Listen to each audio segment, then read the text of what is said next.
जी भगवान शिव से विलग होकर अपने शरीर को भस्म किया, हिमालय के यहां जाकर के पार्वती जी के रूप में प्रकट हुए। हिमालय पुत्री पार्वती बाल्यावस्था से ही निरंतर ध्यानस्थ रहना शिव अनुराग में। जब किशोर अवस्था हुई, किसी से कोई संभाषण नहीं करती थी माता जी, हर समय भगवान शिव के ध्यान में निमग्न रहना, कठोर तप करना शुरू कर दिया। जो बिल्व पत्र सूख कर गिर जाते थे, माता जी उसको अपने मुख में रख करके पा लेती। एक बिल्व पत्र, अपर्णा, शरीर सूखने लगा। माता जी का नाम अपर्णा। भारी तपस्या। भगवान शंकर को एकदम बोध हुआ कि सती का जन्म पार्वती के रूप में हिमालय के यहां हो चुका है और वो हमारे लिए कठिन तपस्या कर रही है। तो सप्त ऋषियों को बुलाया और उनसे कहा कि जाओ इनके प्रेम की परीक्षा लो।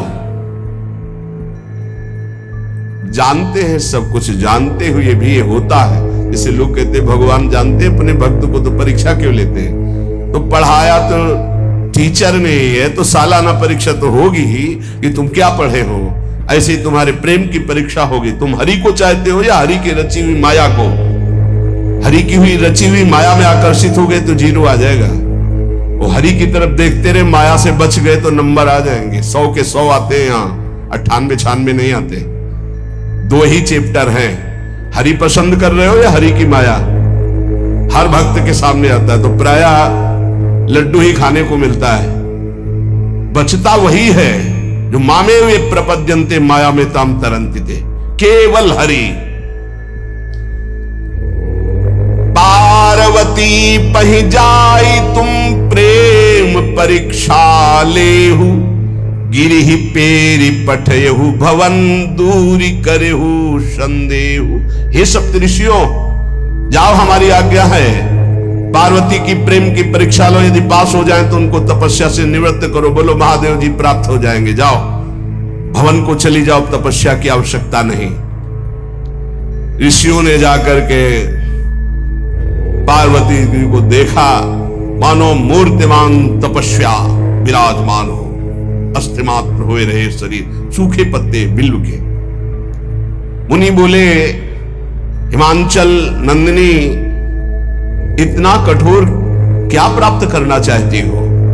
किसकी आराधना कर रहे हो? तुम्हारा लक्ष्य क्या है?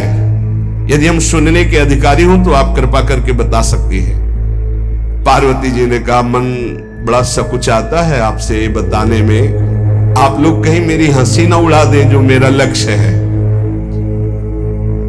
मैंने भी बहुत सिखाने की कोशिश की, लेकिन मेरा मन नहीं मान रहा, हठ पकड़ लिया है। क्योंकि मेरे गुरुदेव ने मुझे जो आकर के बचपन में बता दिया, मैं वही हृदय से स्वीकार कर ली।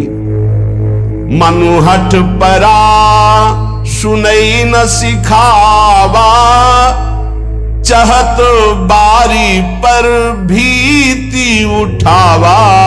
नारद कहा सत्य सोई जाना, बिनु पंखन हम चाहि उड़ाना। मुनियो,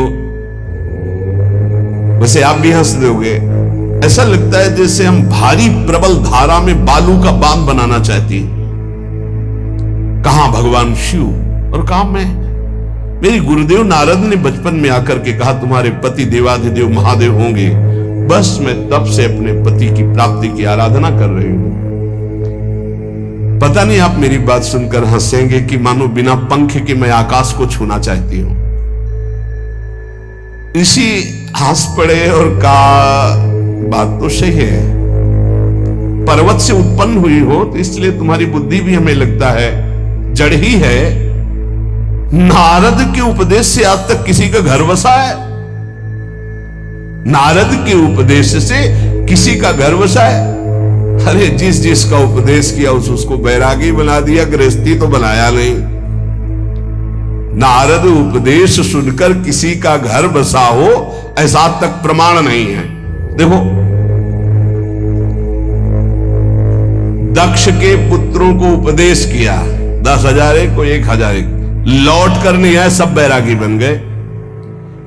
चित्रकेतु को उपदेश किया, घर चौपट हो गया। प्रहलाद जी को उपदेश किया, पूरा हिरण्यकश्यप का नाश हो गया। नारद सीख जे सुनहि नर नारी, अवसी होई तजी भवनु भिखारी। तुम्हारे गुरु नारद जी की जो सीख सुना बर्बाद हो गया, बाबा जी बन गया, भजनानंदी बन गया। वैसे हम बताएं, नारद जी हैं बड़े कपटी, ऊपर से साधु का चिन्ह, अंदर से कपट। क्या कपट? उसके संसार का नाश कर देते, भगवान से जोड़ देते। मुझे नारद जी की बात कम समझ में आती है। ये उल्टा बोल रहे ऋषि परीक्षा के लिए, गुरु निष्ठा हटाने के लिए, समझ रहे हो? पार्वती जी ने कहा बचपन में मेरे गुरुदेव ने बता दिया, वही मैं। नारद जी की बात आज तक घर किसका? जो नर नारी नारद की बात सुने भवन त्याग करके भिखारी बन गया, प्रमाण है। उनके वचनों पर तुम विश्वास मान रही हो। महादेव जी को पति निर्गुण नीलाज कुबेश कपाली, अकुल अगेह दिगंबर ब्याली। नारद जी ने तुम्हें भगवान शिव को पति बिल्कुल निर्गुण समझो। निर्गुण को बता, दूसरा भी अर्थ होता है और एक अर्थ होता है कि कोई गुण नहीं। नीलाज, नंगे धड़ंगे घूमते कभी कभी। दिगंबर, कोई लज्जा नहीं। कुबेश, भाई सुंदर मुकुट लगाए हो, पोशाक पहने हो, नहीं चिता की भस्म लगाए, मुंडों की माला पहने, बहुत बाघंबर डाल लिया, ये कुबेश है। कपाली, मनुष्य के मुंडों की माला। अकुल, आज तक कोई पता नहीं लगा कि किस कुल के हैं महादेव जी, क्योंकि सब कुलों के मूल है, मूल का मूल वही है, उनके मूल कोई है नहीं। आगे एक दीवाल नहीं है, 60,000 योजन का एक बरगद का पेड़ है, उसी के नीचे रहते। 60,000 योजन, 1 योजन 4 कोस, 1 कोस 3 किलोमीटर। कितना बड़ा वटवृक्ष? कैलाश में एक वटवृक्ष जिसके नीचे रहते 60,000 योजन का। 6 ऋतुएं शोभा देती उसी वटवृक्ष के। और कोई घर तो है नहीं महादेव जी के। और आभूषण भूल मत करना, बड़े बड़े विषैले सांपों का आभूषण कोई सोना चांदी नहीं पहनते महादेव जी। हमें लगता है ऐसा दूल्हा के लिए ऐसा तप।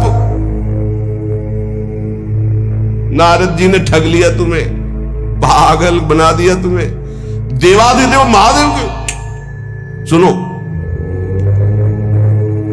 इन्हीं ने शिक्षा दी थी सती को। ऐसे बौरे पति मिले, आग में जाके शरीर भस्म करना पड़ा। इसलिए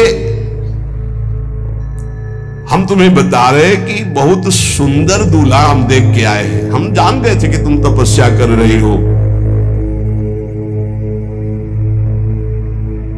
हरि का नाम सुना है? बैकुंठ में रहते, बहुत सुंदर हरि है। यदि उनका आप वर्ण कर ले तो सुखी हो जाएंगे। बैकुंठ राजधानी, अब आभूषण उनके क्या कहना, पार्षद सही। ऐसे शिव जो चिता की राख लगाते, सांपों की माला पहनते, मुंडों की माला, सांप का जनेऊ, बाघंबर, हमें तो पसंद नहीं आए। और हमारी बात मान लो, ऐसे के पास स्त्रियां टिक नहीं सकती जिनके घर नहीं, आभूषण नहीं, धन नहीं, कोई भोग सामग्री नहीं, उदासीन, उनको किसी से मतलब नहीं। तो सुनो, हमारा विचार स्वीकार कर लो। अति सुंदर सुचि सुखद सुशीला,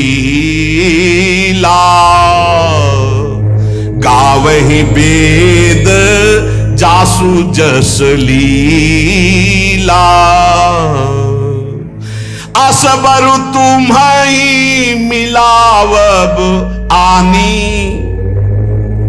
बहुत सुंदर त्रिभुवनपति, बड़े सुशील, गुणवान, जिनका यश वेद गाते गाते अघाते नहीं है, कोई दोष नहीं, सद्गुणों के समुद्र, लक्ष्मीपति, वैकुंठाधिपति, तुम्हें कुछ नहीं करना।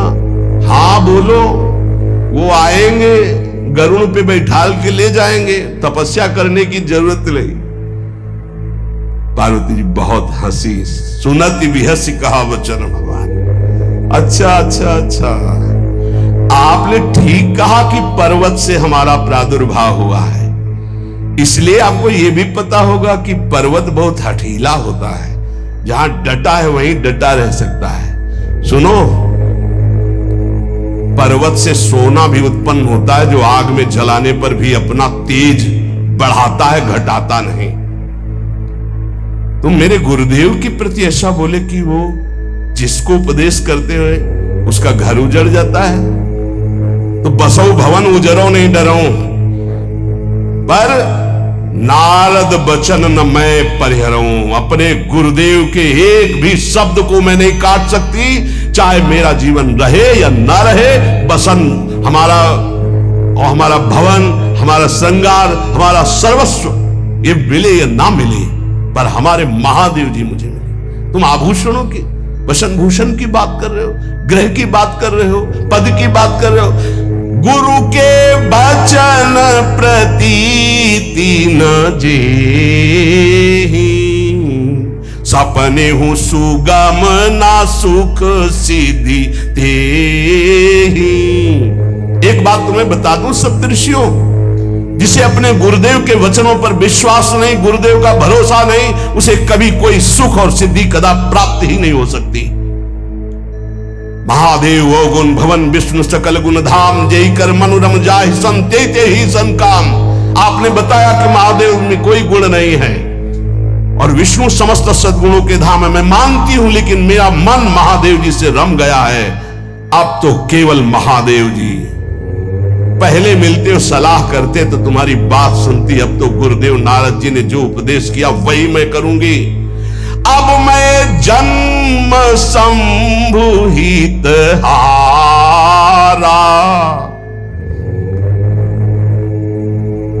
को गुण दूषण करे विचारा। ये इष्ट निष्ठा होनी चाहिए।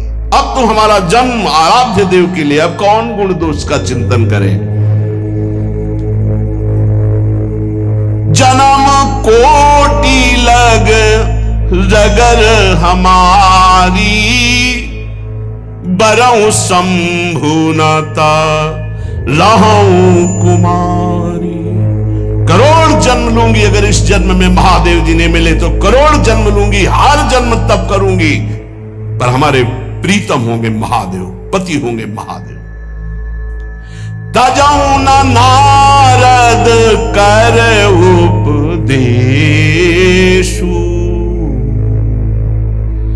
आपु कहीं सत बार महेशु। हजार बार आकर के, सैकड़ों बार आकर महादेव जी भी कहें कि अपने गुरुदेव के वचन छोड़ दो, तो मैं अपने गुरुदेव के वचनों का त्याग करने वाली नहीं। आप जा सकते हैं, बहुत जगत में कुंवारी कन्याएं और कुंवारे वर हैं, उनका ब्याह करा दीजिए। मेरी तो केवल एक ही बात रहेगी, हर जन्म महादेव जी के लिए। समस्त सप्तऋषियों ने साष्टांग दंडवत की और कहा, जगदम्बा आप नित्य शिव की अर्धांगिनी, भगवान शिव ने ही मुझे भेजा था आपकी परीक्षा के लिए। जाओ, भगवान शिव सब जान रहे हैं, ब्याह पक्का, अब आपको तप करने की जरूरत नहीं है। तुम माया भगवान शिव, सकल जगत पितुमात, नाई चरण सिर मुनि चले, पुनि पुनि हर्षत गात। प्रणाम करके सप्तऋषि गए, हिमांचल से कहा, सादर अपनी कन्या को लेवा लाओ और ब्याह की तैयारियां शुरू करो।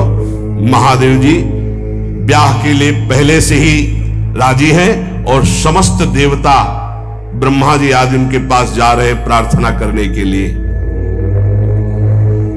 इधर जब पार्वती जी को लेकर हिमालय अपने घर पे आते हैं, तब भगवान विष्णु, समस्त देवता, ब्रह्मा जी कैलाश पहुंचे, जहां भगवान शिव विराजमान थे। सबने स्तवन किया और कहा, प्रभु बहुत दिन से एक लालसा है, सकल सुरन के हृदय शंकर परम उछाहु, निज नैनन देखा चाहे नाथ तुम्हार विवाह। भगवान विष्णु, ब्रह्मा जी, समस्त देवताओं ने कहा, प्रभु हम सबके मन में एक उत्साह है, आप दूल्हा हो, हम सब बराती हो, आपका विवाह देखना चाहते हैं। प्रभु ये उत्सव देख ले तो हमारा जीवन सार्थक हो गया, आप हां बोलो। कामदेव के मद को चूर करने वाले आपको दूल्हा रूप में देखना चाहते हैं हम सब। स्वामी का स्वभाव होता है सेवक को सुख देना। पार्वती जी ने अपार तप किया है आपके लिए, आप उनको अंगीकार कीजिए। भगवान विष्णु ब्रह्मा जी की प्रार्थना सुन करके भगवान शिव जी ने कहा, तथास्तु, ठीक है, ब्याह पक्का। देवताओं ने नगाड़े बजाए, फूलों की वर्षा होने लगी, देवाधिदेव महादेव की जय के नारे कैलाश में गूंजने लगे। सप्तऋषि भगवान शिव के पास आए, कहा, प्रभु बड़ी अनन्य है पार्वती जी आपकी, अखंड प्रेम है। हमने बड़ा छल करके उपदेश किया, लेकिन उन्होंने कहा कि मैं नारद जी का उपदेश नहीं त्याग सकती, करोड़ों जन्म लूंगी और हर जन्म महादेव जी के लिए। भगवान शिव जी की आंतरिक वृत्ति जो पार्वती जी की प्रीति की है उसे कोई नहीं जानता। बहुत विरह में रहे, ऐसा न समझे कि देवाधिदेव महादेव जी परम उदासीन है, नहीं। सती जी के वियोग में बड़ी विचित्र दशा महादेव जी की हुई थी। सप्तऋषि फिर गए पार्वती जी के पास और कहा, भी बीच में घटना घट गई, कामदेव गया था महादेव जी की समाधि को भंग किया, तो महादेव जी ने कामदेव को भस्म कर दिया, तो अब ब्याह का मतलब क्या रह गया। भवानी ने कहा, तो तुम क्या अभी तक भगवान शिव को कामयुक्त देखते थे क्या? क्या तुम समझते हो तुम्हारे जान काम अब ज्यादा, अरे अब लग शंभु है सबिकारा। तुम्हारी नजर में अभी तक भगवान भिखारी थे और अब काम को भस्म किया है। अरे हमने भगवान शिव की आराधना की, हमारे जानी सदा शिव जोगी, अज अनवद्य अकामो अभोगी। मैंने तो शिव को सदा ही योग संपन्न ब्रह्मबोध देखा है। वचन और कर्म से, मन से मैंने यदि भगवान शिव को अपना स्वामी माना है, योगी, अजन्मा, अनिंद्य, काम रहित, भोगहीन, तो निश्चित मुझे प्राप्त होंगे।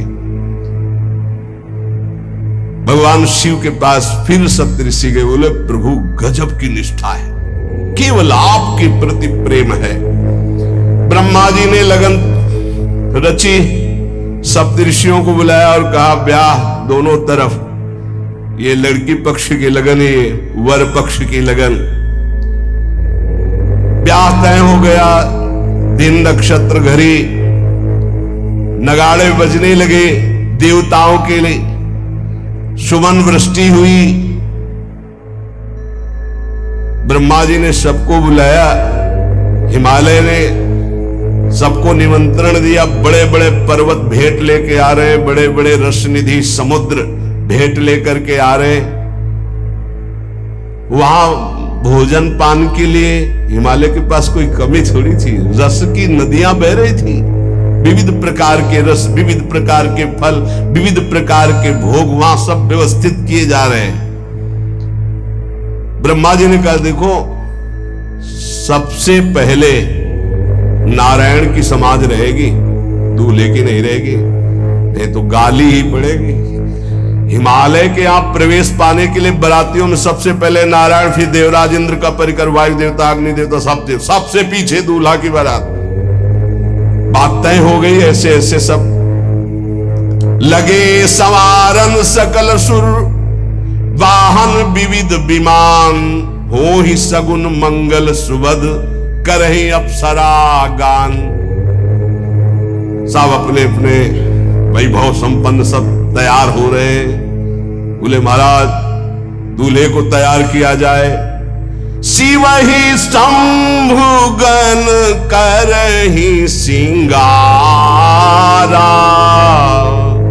जटा मुकुट अहि मोर संवारा, कुंडल कंकन पहिरे ब्याला, तन विभूति पट के हरि छाला, शशि ललाट सुंदर सिर गंगा, नयन तीन उपवीत भुजंगा, करल कंठ उर नर सिर माला, अशिव वेश शिव धाम कृपाला, कर त्रिशूल अरु डमरु बिराजा, चले बसा चढ़ी बाजही बाजा,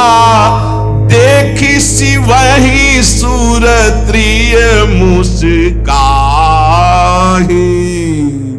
बरलायक दुल्हिनी जग नाही। दूल्हे की तैयारी हो रही भाई, चिता की भस्म, चिता की भस्म, जैसे पाउडर ले लिया, पहले चिता की भस्म लगाई गई, अब जटाएं बांधी गई। जटाएं से त्रिभुवन को विनाश जब करना होता, जटा खोलकर जब तांडव करते तो कोई नहीं बचता।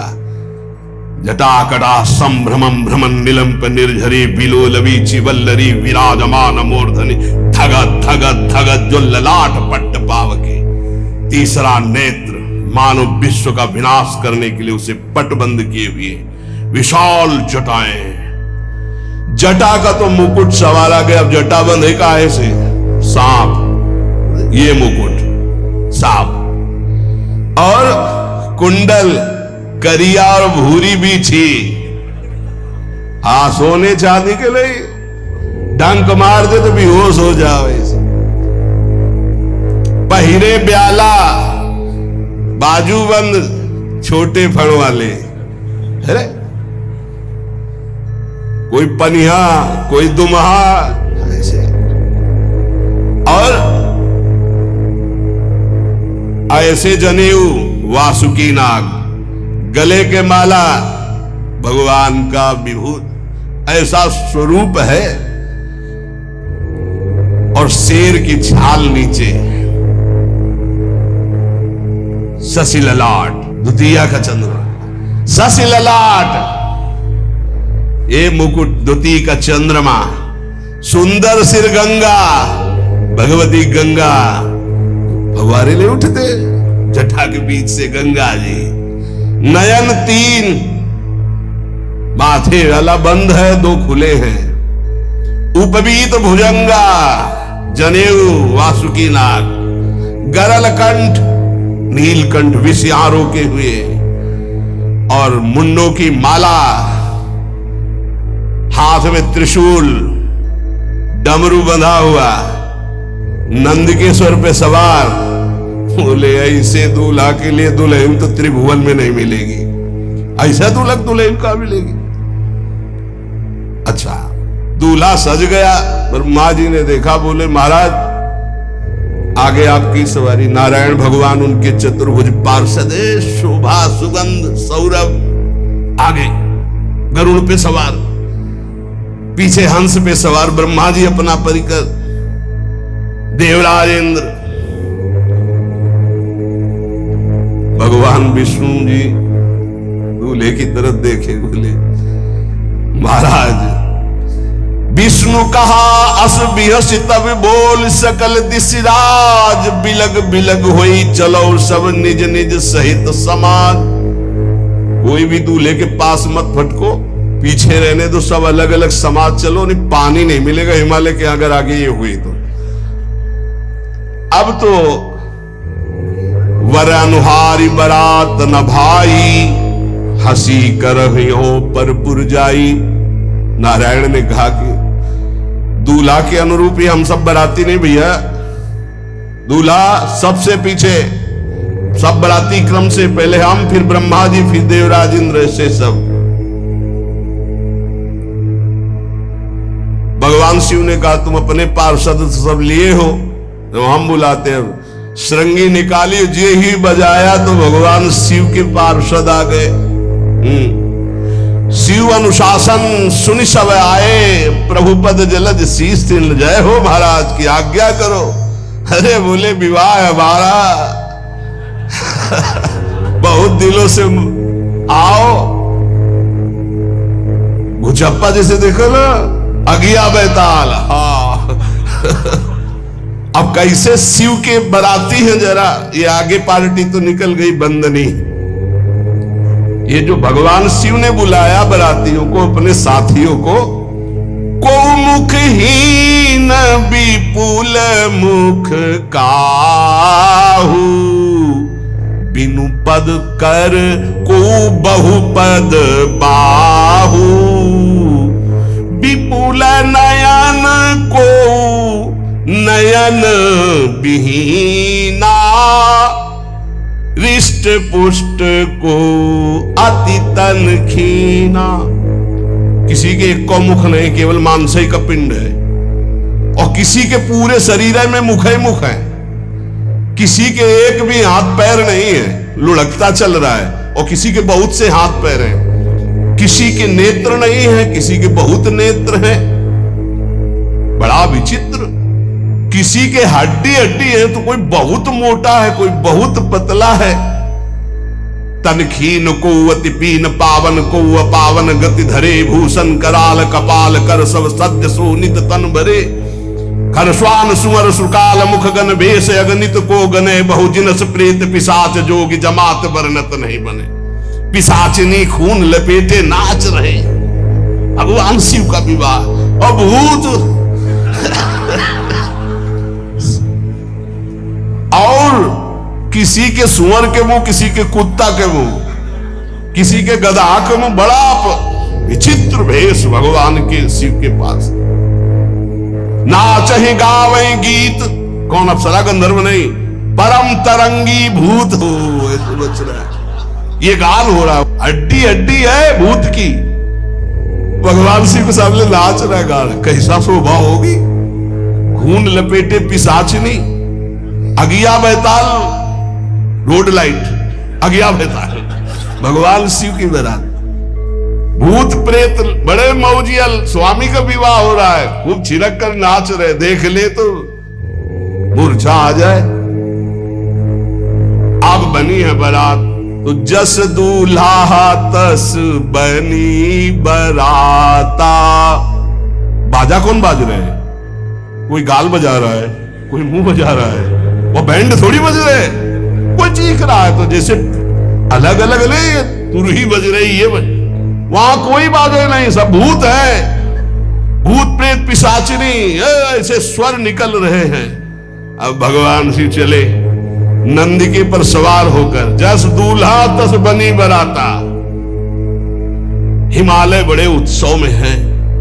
देवाधिदेव महादेव जी की महिमा हिमालय की पत्नी से नारद जी ने सब सुना रखी है। अब तो जितने भी सुंदर सुंदर सब पदार्थ, सब व्यवस्थाएं, सब किए, हाथ जोड़े खड़े हैं। जगदम्बा जहां विराजमान है, वहां सिद्धियों की कौन सी कमी है। ये हुआ कि जय हो बारात पधार रही है, सामवेद का गान करते हुए गरुड़ पर विराजमान भगवान नाथ। सब हिमालय वासी ओहो धन्य है, धन्य। यही दूल्हा है, बाराती है। दूल्हा तो भी बहुत सुंदर हो गए, सब देख के लुभायमान हो गए। नारायण परिकर सब। पीछे देखा हंस पर सवार भगवान ब्रह्मा जी, चतुर्मुख वेद सब। दूल्हा पीछे, गांव के नगर के लोग है ना, ये दूल्हा नहीं। सयाने लोग कहते हैं दूल्हा, दूल्हा तो ये तो ब्रह्मा जी है, देवराज इंद्र। ये दूल्हा नहीं नहीं नहीं, ये दूल्हा नहीं, ये दूल्हे की बाराती है। गजब, इतने सुंदर दूल्हे के बाराती, तो दूल्हा तो फिर बहुत हृदय में आनंद है, उत्साह है। नगर की बालक बालिकाओं नववधुओं को ऐसे देख रहे, दूल्हा कौन है ऊपर से चले। जब सब निकल गए तो बहुत हृदय में आनंद था कि अब दूल्हा के दर्शन होंगे।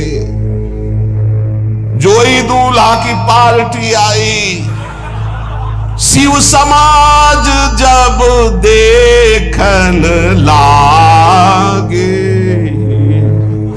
भीतरी चले बाहन सब जितले अगवाली कर ले आए थे, धोती संभाल के जान बचा के भागे।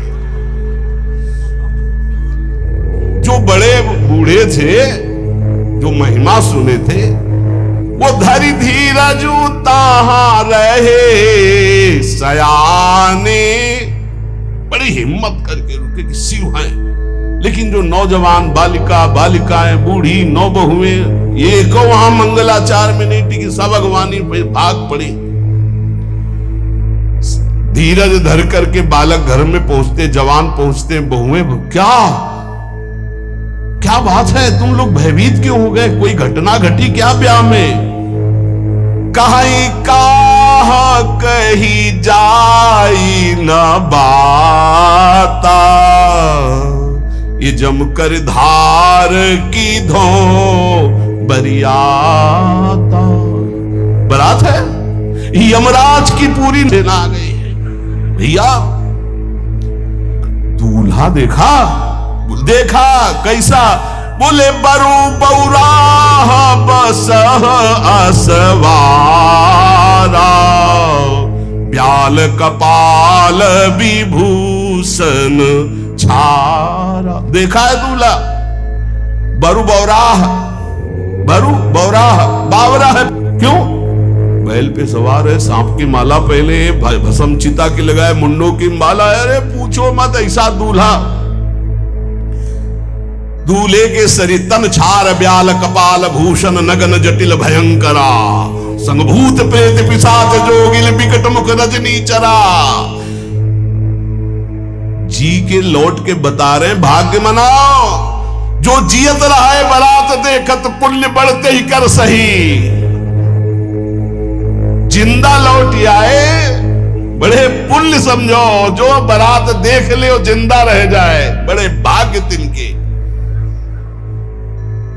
देखी सोमा विवाह घर घर बात सब लड़कन, सबने कहा कि अगर दूल्हा को बराती को देख के जिंदा रह जाए तो विवाह देख पावेगा, मतलब जिंदा नहीं रहेगा। जो बड़े बुजुर्ग थे वो समझा रहे, देखो भगवान शिव हैं, ये उनकी समाज है। सबको वास दिलाया गया। अब आरती करने के लिए, सुमंगल गाने के लिए नवीन नवीन स्त्रियां पार्वती जी की माता के साथ आ रही। मैना सोने की थाल है, बड़ा आनंद है। दूल्हा का प्रथम दर्शन और आरती लेके जे भी देखा दूल्हा को, यही दूल्हा है। हाँ, भारी रोष पैदा हुआ कि नारद जी ने बर्बाद कर दिया हमारा घर। हमारी बिटिया सूखे पत्ते खा के इसके लिए भजन करती रही। मैना जी ने पीछे मुड़ के देखा, एक भी नहीं स्त्री थी, अकेले थाली लिए खड़ी थी। लौट के आई, उन्होंने कहा कि सब भाग्यों पड़ी। बोले प्राण बचाए, ऐसे ऐसे करिया फुसकार रहे थे। कोई थाली पटक दी, आरती की गई। पार्वती जी को गोद में बैठाला और रोने लगी। बिटिया ऐसे के लिए भजन किए हो, ऐसे के लिए तपस्या किए हो? आंसू भर के कहा कि विधाता की बुद्धि मारी गई। जिसने तुम्हारी जैसी सुंदर कन्या, वो ऐसा बावरा दूल्हा, ये संयोग रचा है। बुद्धि खराब हो गई ब्रह्मा की। कसकीन बरु बौराह विधि जय तुम्हें सुंदरता, त्रिपुर सुंदरी भगवती पार्वती जी। अरे जो फल लगना चाहिए कल्प तरु में, वो बमूर में लग रहा है। ये आज वही दिल उत्सव, ब्याह का उत्सव भगवान सिंह। अच्छा तो मेरा निर्णय सुन लिया जाए मैना जी का, अगर मेरी बात नहीं मानी गई तो हिमालय के शिखर से अपनी बेटी को लेकर गिर के आत्महत्या कर लूंगी, ब्याह नहीं होने दूंगी। फाइनल। तुम सहित गिरते गिरो पावक जरो, आग में जल जाऊंगी अपनी बेटी को लेके, समुद्र में डूब जाऊंगी, लेकिन ऐसे बोरे बोरा जो ये बर है इसके साथ ब्याह नहीं होने दूंगी, पक्का। सब रोने लगी मैना जी का आदेश सुनकर। मैना जी कहती, हाय मैंने नारद जी का क्या बिगाड़ा था, नारद कर में काह बिगाड़ा, भवन मोर जिन बसत उजारा। कितना बढ़िया सब चल रहा था, बेटी को उपदेश किया कि वर तुम्हारे शिव देवाधिदेव महादेव, बर्बाद कर दिया सब। ऐसा दूल्हा सच्ची मैं ठगी गई नारद जी के द्वारा, पर अब अपना घर बर्बाद नहीं होने दूंगी।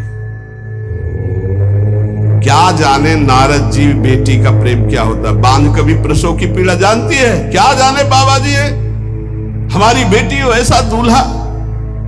जब देखा कि मां बहुत गुरुदेव को उल्टा सीधा बोल रही है तो उन्होंने कहा, माता विचार पूर्वक, जननी ही बिकल बिलो की भवानी, बोली जुत विवेक मृदुबानी। मां विचार,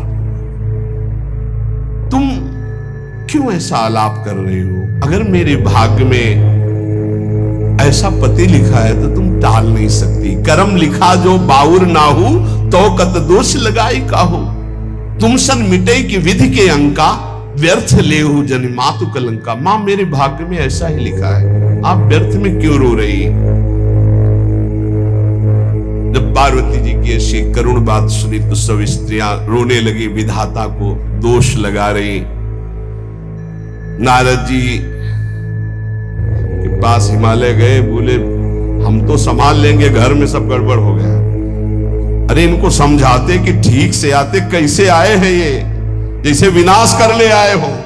अरे ब्याह कर ले आए, घर में सब बिगड़ गया, मैना बिखर गई, ब्याह बंद, अब नहीं होगा, संभालो जाके।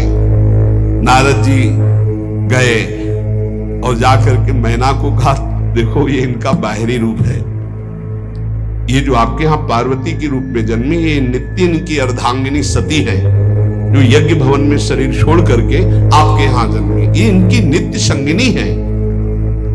आप ऐसा शोक मत कीजिए।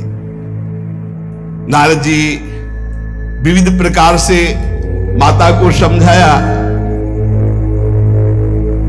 इनके द्वारा एक भ्रम हो गया था तो इनको शरीर त्यागना आवश्यक हो गया। जब भगवान श्री राम सिया जी के लिए हे खग हे मृग हे मधुकर श्रेणी तुम देखी सीता मृग ने ऐसा पुकार रहे, तो भगवान शिव ने प्रणाम किया और सती जी के मन में संशय हुआ। सती जी ने सीता वेश धारण किया। जब भगवान शिव ने जाना तो उसी समय त्याग कर दिया था कि अर्धांगिनी रूप में अब कभी स्वीकार नहीं कर, क्योंकि पूज्य माता का रूप आपने धारण किया। तो मूल बात ये थी, इसीलिए योगाग्नि में जाकर शरीर को भस्म कर दिया और आपके यहाँ पार्वती जी के रूप में जन्मी है। जब नारद जी ने बताया कि आप बिल्कुल धैर्य रखिए, भगवान शिव का वैभव आपने देखा नहीं, ये इनका बाहरी रूप है, समझाया मैना को, तसल्ली की। बोले अभी दूल्हा रूप आपको दिखाते हैं, आप चुप रहिए।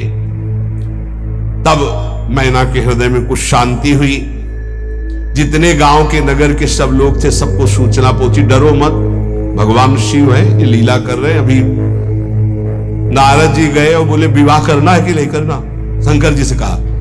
बोले भाई इसीलिए, बोले ये सब बंद करो आप, ये रूप से विवाह होता है, वह हमारी सारी जो बिचौलिया हमें पीट रहे हैं, हम उधर जाओ तो उधर, ये रूप हटाओ। बोले कौन सा रूप धारण करे, दूल्हा रूप धारण करो। भगवान शिव ने जे भी, बहुत सुंदर शिव है, कर्पूर गौरम जैसे चिदानंद, 16 वर्ष की अवस्था, हाथ में दर्पण और अद्भुत मुकुट धारण किए हुए, जटाएं ढकी हुई, गौर वर्ण, वो सुंदर रूप जो देखे सो मोहित हो जाए। ध्याये नित्यम महेशम रजति किरणिभं चारु चंद्रावतंसम। कैसा सौंदर्य रूप महादेव जी का। चलो अब जो जेवनार के लिए सब शुभ नौवधुएं सब मैना जी को बुलाया, देखो दूल्हा आ रहे हैं, एक एक कदम ऐसे चल रहे, संभाल संभाल के जैसे चलना सीख रहे हो। तांडव करने वाले चरण है, पर नारद जी ने तो अपने ही नव किशोर अवस्था, हाथ में दर्पण, वो सुंदर रूप भगवान शिव का,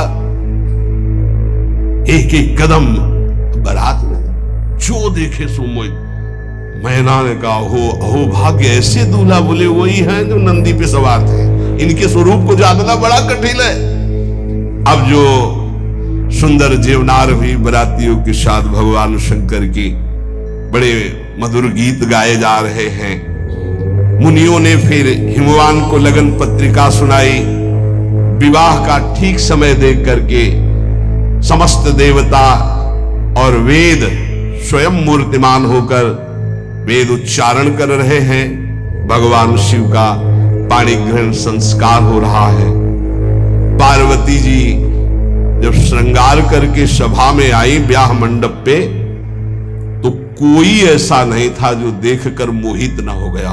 त्रिपुर सुंदरी अम्बा है, लेकिन सबने उनके श्री चरणों में सर झुकाया, क्योंकि जगदात्मा महेश पुरारी, जगदंबिका जानि भव भामा, सुरन मनन मन कीन प्रणाम। ऐसा सुंदर रूप अम्बा जी का त्रिपुर सुंदरी है। जब वो दुल्हन रूप में पधारी, कोई भी ऐसा नहीं था जो एक बार देखकर मोहित न हो, पर सब श्री चरणों में, क्योंकि जगदंबिका है, भगवान शिव की आद्या शक्ति है। सुंदरता मर्याद भवानी, जाय न कोटि बदन बखानी। करोड़ों मुखों से यदि वर्णन हो तो इस समय जो पार्वती जी का सुंदर रूप है, नव किशोरी और दुल्हन रूप, पार्श्व में बैठे अत्यंत सुकुमार, कपूर और चांदी की तरह गौर वर्ण, एकदम तेजोमय, विशाल नेत्र, स्वर्ण आदि के आभूषण, कहीं कोई एक बिच्छू सर्प कुछ नहीं, बिल्कुल नव किशोर राजकुमार स्वरूप भगवान शिव पार्वती का मन रूपी भौरा शिव जी के रूप को देखकर लुभायमान हो रहा है। आज्ञा वही ब्याह प्रारंभ हो। आश्चर्य की बात, गणेश जी का पूजन सबसे शुरू हुआ। मुनि अनुशासन गणपति पूजे शंभु भवानी, गणानान्त्वा गणपति ग्वंघवामहे प्रियानान्त्वा लियो। बोले गणेश जी पार्वती जी के मतलब पुत्र का भावातल कि वो जो उट्टल लगा रही थी उसी से आदि गणेश है, आद्य गणेश है। जैसे आदि ब्रह्म, जैसे आदि ब्रह्म स्वरूप ये गणेश है। भगवान शिव और पार्वती जी ने प्रथम गणपति पूजन किया। मुनि अनुशासन गणपति ही पूजे शंभु भवानी, को सुनि संशय करे जनी, ये अनादि जी जान, कोई संशय मत करना कि वो पुत्र है जो पार्वती जी से प्रकट हुए। बोले नहीं, ये अनादि गणपति का पूजन हो रहा है जो ब्रह्म गणपति है। जस विवाह कै विधि श्रुति गाई, महामुनिन सो सब करवाई, गही गिरीश कुश कन्या पानी, भवई समर्पी जानी भवानी। पाणी ग्रहण संस्कार किया, कन्यादान। ये बहुत बड़ा गृहस्थ धर्म में परम पावन है। देखो जो हमारी पूर्व धर्म मर्यादा की संस्कृति कितनी पावन संस्कृति है, जिसको आज हम भूलते चले जा रहे हैं, मनमानी आचरण करते चले जा रहे हैं। इसलिए गृहस्थ भी सुखमय नहीं रह गया है। गृहस्थ अगर धर्म के अनुसार हो तो उसको परम पद की प्राप्ति होती, परम मंगल होता है। बहुत ये जो हमारी धर्म मर्यादा है बहुत सुख देने वाली है, लेकिन इसका प्रतिदिन उल्लंघन ही होता जा रहा है। न माता से मतलब, न पिता से मतलब, मनमानी आचरणों से मतलब, जो मन जैसे आवे वैसे बहे, ये हमारी धर्म मर्यादा। देखो स्वयं भगवान कैसी मर्यादा है, पानी ग्रहण कर रहे, कुछ जल मंत्र, ब्रह्म ऋषि साक्षी, फिर पानी ग्रहण। पानी ग्रहण जब कीन महेशा, ये हर से तब सकल सुरेशा। वेद मंत्र मुनि बर उच्चरहि, जय जय जय शंकर सुर करहि। बाजहि बाजन विविध विधाना, सुमन वृष्टि नभ भय विधि नाना। जिस समय पाणी ग्रहण भगवान देवादिदेव महादेव रंबा पार्वती का हुआ, समस्त देवता मुनिगण वेद मंत्र उच्चारण करते हुए जय हो जय हो जय हो, विविध बाजे बज रहे, पुष्पों की वर्षा हो रही। हर गिरिजा कर भयउ विबाहु, सकल भुवन भरी रहा उछाहु। भगवान शिव और पार्वती जी का विवाह संपन्न हुआ। बहुत कुछ श्री चरणों में भेंट रख करके हिमांचल ने प्रार्थना की, प्रभु आप तो कृपा के समुद्र हैं, अगर मेरी पुत्री से कभी कोई गलती हो जाए तो क्षमा करना। नाथ मामम प्रांशम ग्रह किंकरी करेहु, क्षमेउ सकल अपराध वही प्रसन्न वरुदेव। हे शिव, आपसे एक ही प्रार्थना है, मेरी पुत्री अबोध है, कभी कोई गलती कर दे तो हे नाथ मैं क्षमा चाहता हूं, मेरी पुत्री से कभी आप रुष्ट मत होना। बहुत प्रकार से भगवान शिव ने उनको आशीष दिया, ढांढस बंधाया। फिर भगवान शिव और उमा आनंद पूर्वक कैलाश पधारे। चरित सिंधु गिरजा रमन, वेद न पावहि पारु। बरने तुलसीदास किमि, अतिमति मंद गवान। कह रहे भगवान शिव की महिमा को तो वेद नहीं पार पा सकते। गोस्वामी तुलसीदास जी कह रहे मैं भला उस महिमा को कैसे गा सकता हूं, मैं तो गवार बुद्धि का हूं। भगवान शिव और माता पार्वती जी आज भी अब भी कैलाश में विराजमान है।